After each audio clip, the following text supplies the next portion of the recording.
Kažkokio suliukai puola. Tai, žodžiu, turim dar tokį pylį.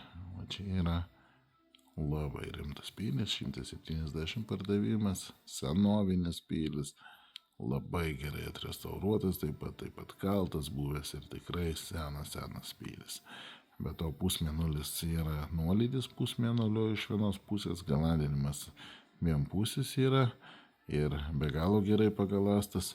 Tai yra peilis skirtas mėsinėjimui, iškaulinimui, žuviai išklotiniam daryti, filiavimui gali naudoti toks labiau universalesnis, kas reiškia dirbti iš rankos. Aišku, lentutės pasipjaustysit, bet tai čia yra viskas, kas iš rankos.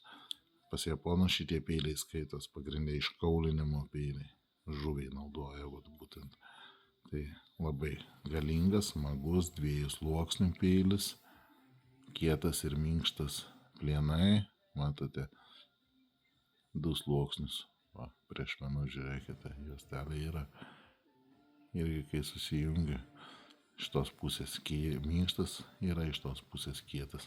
Be galo kietas plienas, geras, aštrus. Labai smagus peilis, va, kas dirbat prie mėsos, visur prie išpjaustymų, iškaulinimų, tai čia be problemų galite imti. 100 euriukų,